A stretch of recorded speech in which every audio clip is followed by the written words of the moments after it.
ఘనంగా జరుపుకుందాం. రోడ్డుపైకి రావద్దు, దయచేసి భక్తులు ఎవరు కూడా రోడ్డుపైకి రావద్దు. గోవిందా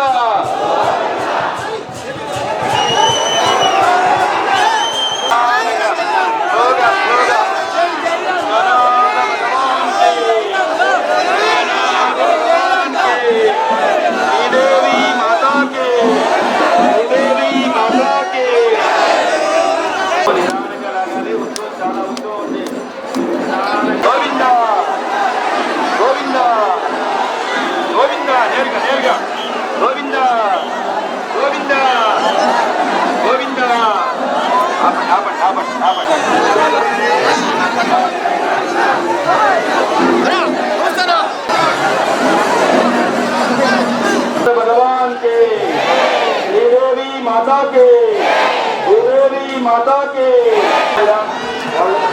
నిదానంగా రాగలమ్మా, చాలా ఫాస్ట్గా ఉంది.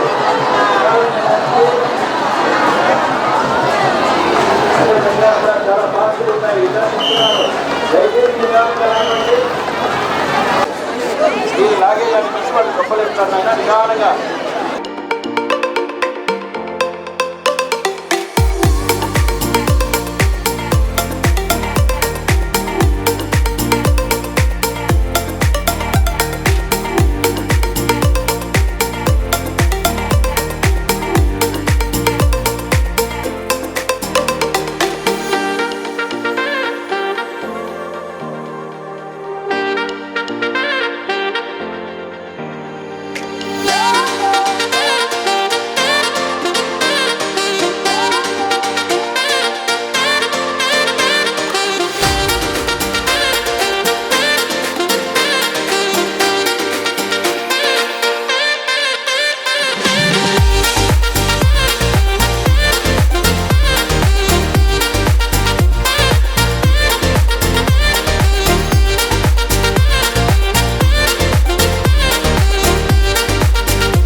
శ్రీ తల్పగిరి రంగనాథ స్వామి యొక్క బ్రహ్మోత్సవాలలో భాగంగా గరుడ సేవ పూర్తి అయింది. కళ్యాణం జరిగింది. అయిన తర్వాత ఈరోజు రథోత్సవంలో స్వామి ఊరేగింపు జరుగుతూ ఉంది. ఇది చాలా పురాతనమైన దేవాలయము. సుమారు 6-7 శతాబ్దాలలో పల్లవులు దీన్ని స్థాపించినట్టుగా, ఆ తర్వాత చాణక్యులు దీన్ని ఇంకా విస్తరించినట్టుగా మనకి చరిత్రలో తెలుస్తోంది.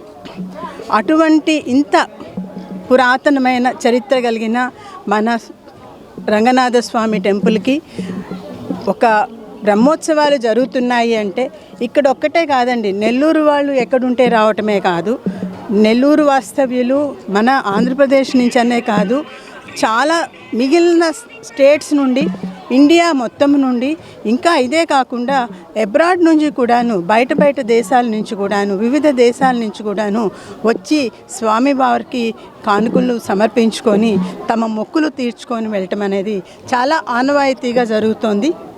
అందులో ఈరోజు రథోత్సవంకి ఇందాటి మీరు అక్కడ చూసినట్టయితే ప్రతి ఒక్కళ్ళు ఎంతో భక్తి భావాలతో ప్రతి ఒక్కరూ పాల్గొనటం జరుగుతోంది. అదేవిధంగా రేపు సాయంకాలము తెప్పోత్సవం అండి, మన పెన్నా నదిలో తెప్పోత్సవం ఉంది స్వామివారిది. రేపు సాయంకాలం 7 గంటలకు ఎన్నో మంది, లక్షల మంది వచ్చి తెప్పోత్సవాన్ని వీక్షిస్తారు అని చెప్పి ఎస్టిమేట్ చేయటం జరుగుతుంది.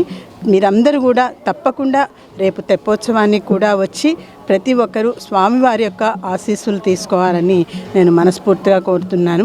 ఆ రంగనాథ స్వామి మన నెల్లూరు నగర వాసువుల్ని అందరినీ కూడాను చల్లని కరుణ కటాక్షాలతో ఆశీర్వదించాలని మనస్ఫూర్తిగా కోరుకుంటున్నాను. రాష్ట్ర పురపాలక మరియు పట్టణాభివృద్ధి శాఖ మంత్రి మన నారాయణ గారు, పొంగూరు నారాయణ గారి ఆదేశాల మేరకు మన శ్రీ తల్పగిరి రంగనాథ స్వామి గారి కళ్యాణ మహోత్సవం జరిగింది. బాగా జరిగింది. అలాగే ఈరోజు రథోత్సవం కూడా విజయవంతంగా జరుగుతుంది. అలాగే రేపు తెప్పోత్సవానికి కూడా అందరూ అందరూ వచ్చి విజయవంతం చేయాలని, ఆ దేవుడు ఆశీస్సులు అందరికీ ఉండాలని, అలాగే రమాదేవి మేడం గారు కూడా వచ్చి చేశారు. అలాగే రంగనాథ స్వామి ఆశీస్సులు అందరికీ నెల్లూరు జిల్లాలో అందరికీ ఉండాలని, అలాగే ఇక్కడికి వచ్చిన భక్తులందరికీ ధన్యవాదాలు తెలియజేసుకుంటూ